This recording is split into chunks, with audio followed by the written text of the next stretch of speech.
Good morning বন্ধুরা। আজকে সকালে সকালে রান্না হয়ে গেছে, রান্না করে কর্তাকে দিয়েছি, দিয়ে আমি এসেছি বাগান দেখতে। আমার বাগান, চলুন বাগানে দেখায়। এই যে আমার বাগান, সবজি বাগান, পালং শাক, মূলো, হ্যাঁ এই যে উচ্ছে গাছ সব লাগানো হয়েছে। আর এই দেখুন বন্ধুরা ধনে, এই ধনেটা একদম দেশি ধনে। এটা হচ্ছে দেশি ধনে। গত বছর আমার মাকে বলেছিলাম, মানে আমাদের দেশে যেগুলো হয় ধনের বীজ পাঠাতে, তো মা পাঠিয়েছিল। তো সেই ধনে আমি এবছর লাগিয়েছি। এত সুন্দর গন্ধ এই ধনে পাতা,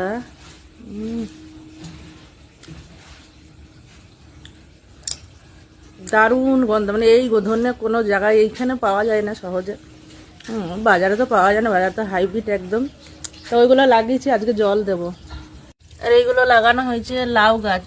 এই যে লাউ শাক খাবো বলে ওই যে আমাদের ওই পাশের বাড়ির কাকু দিয়েছিল বীজ, লাগিয়েছি। এইখানে দুটো হয়েছে আর ওই পিছনেও দুটো হয়ে গেছে, দেখায়। পুতুল বালতি বসিয়ে দিয়ে চলে গেছে, জল ভরে পড়ে যাচ্ছে। এখানে দুখানা হয়েছে বাবা। এই যে এখানে পিছনে কিছুটা মাটি আছে। এই যে 4টে বীজ লাগানো হয়েছিল, দুখানা হয়েছে। এখানে দুটো হয়েছে। লাউ শাকগুলো যদি হয়, শাক তো অন্তত খাওয়া হবে, লাউ না খেলে। Good morning, good morning Kalu. Kalu এখানে মিনি কোথায় কি জানি। এই যে মাসিমার ফুলটাকে নিয়ে নি, তারপরে গাছে জল দেবো আজকে। চলুন, কত ফুল তুলে ঝুলিয়ে রেখে দেয়। এই যে ওদেরকে দিয়ে দিলাম। গাছে দুখানা এখন ফুল আছে, তোলে নি। মাসিমাকে দেয়া হলো না ফুল।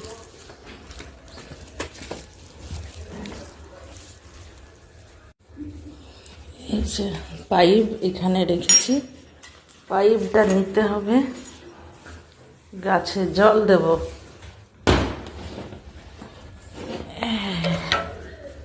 এই সরে যা। ওই যে পাইপ লাগিয়ে দিয়েছি। এই যে এখান থেকে যাচ্ছে কলে, কল থেকে জল পাইপে করে আমি এই গাছে দিই। আমাদের বাড়িওয়ালাকে বলেছিলাম একটা পাইপ কিনে দিয়ে যেতে, তাই দিয়ে গেছে। এগুলো সব জল দেবো। যে অনেকটাই জায়গা আছে, ওই যে একদম লম্বা করে। এটা সব মাটি, সব ফুল গাছ টুল গাছ লাগানো ছিল, সেইগুলো সব আমরা কেটে ফেলে দিয়ে এখন সবজি চাষ করি আমরা। আমরা বললাম গ্রামের মানুষ তো, সবজি লাগিয়ে খেতে তো খুব ভালোবাসি, তো যার জন্য যতটুকু পারি লাগাই। কত কষ্ট করে জানেন বন্ধুরা, আমি একটা জায়গা কিনেছিলাম, জায়গায় ঘর করে অর্ধেক ঘর হয়ে গেছে, ছাদটা হয়নি। তো সেখানে বছর 3 থেকেও ছিলাম আমার মুর্শিদাবাদে। তা সেই কিছুটা জায়গা ছিল, ফাঁকা জায়গা। তো এমন কোনো সবজি নেই যে আমি ওখানে লাগাতাম না। মানে সব আমার মানে গাছ লাগানো আমার একটা নেশা, আমি ভীষণ ভালোবাসি। তা আবার স্বপ্ন দেখি যে যদি আরো একটু বাড়ি হয়, একটু নিজের যদি একটু করতে পারতাম, তাহলে আমি এই সবজি অন্তত একটুখানি, আমি যদি জায়গা নাও থাকে মানে টবেও সবজি লাগাবো। মানে এরকম আমার নেশা, এত ভালোবাসি আমি গাছ লাগাতে।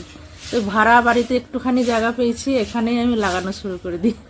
বাড়িওয়ালা হাসে, বলে বৌদি তুমি না পারো। কি বলবো, মানে সত্যি। আর তাছাড়া এই যে নিজের লাগিয়ে খাওয়ার একটা আনন্দই আলাদা। বাজারে তো সবই কিনেই খেতে হয়। এই যে মানে এত সুন্দর গন্ধ বাজারে পাবেন, কোথাও পাওয়া যাবে না। তো জানি না আর কোনোদিনও এই স্বপ্ন পূরণ হবে কিনা, আমার যে নিজের একটা হবে, আমি নিজে এবার সবজি লাগিয়ে খেতে পারবো। জানি না এ জীবনে আর হবে কিনা। তবে আছে, নিজের বাড়ি আছে, দেশে আছে, কিন্তু দেশে তো থাকছি না, তো ওটা থেকে কোনো লাভ হলো না আমার।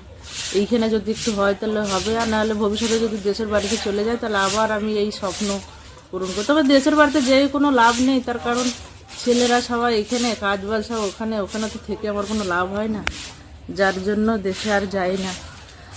তবে জানি না কতদিন এভাবে চলবে। দাঁড়াও আমি সরিয়ে দিয়ে গেলাম, এখন ঝাড় দেবে। এই না, এই গাছটা জল দিয়ে দিও, গাছগুলো এবার এই শীতকাল পড়েছে না, মাঝে মাঝেই জল দিতে হবে, সপ্তাহে 2-3 বার করে জল দিতে হবে। ঠান্ডা কি নোংরা হয়েছিল। আর আজকে তো আবার বৃহস্পতিবার, এই যে আজকে তুলসী মঞ্চটাও ধুয়ে দেবো। আজকে তুলসী মঞ্চ হরে কৃষ্ণ, আমার কৃষ্ণ রাধা, আমার রাধা কৃষ্ণ আমার প্রাণ, আমার জীবন, আমার সব কিছু। কি সুন্দর দাঁড়িয়ে আছে দেখুন না, দুজনে মিলে, দেখলেও যেন মনটা ভরে যায়। আর এই যে একটা বেগুন আছে গাছে, এত বড় গাছটা অনেক বেগুন ধরেছিল, বললে তো হবে না, অনেক বেগুন খাইছে আমাদেরকে গাছটা। এই যে একটা এখনো আছে, আর ফুল জালি আসেনি, আর হয়তো আসবে। এই যে কুড়ি আসছে, এই যে হবে হবে, আবার জল টল দেবো, আবার হয়তো হবে কিছুদিন। তো যাই হোক বন্ধুরা, গাছে জল টল দিই, পরে আবার দেখা হবে। আজ রান্না বান্না হয়ে গেছে, ঝামেলা নেই বাবা, একদিকে বাঁচা গেছে। এই যে এখন বেশি জল দিলে হবে না, অল্প অল্প জল দিতে হবে, নাহলে ছোট ছোট গাছ না মরে যাবে জলের চাপে। যার জন্য এইভাবে ছড়িয়ে ছড়িয়ে জল দিতে হচ্ছে ওইদিকে। আর এই দিকগুলো পাইবে জল দেবো, এগুলো অনেক জল দিতে হবে। এটা ছেড়ে দিলাম, আর ওই দিকটা যেহেতু ছোট ছোট গাছ, যার জন্য ছড়িয়ে ছড়িয়ে দিলাম জলটা। তো চলুন বন্ধুরা, টাটা।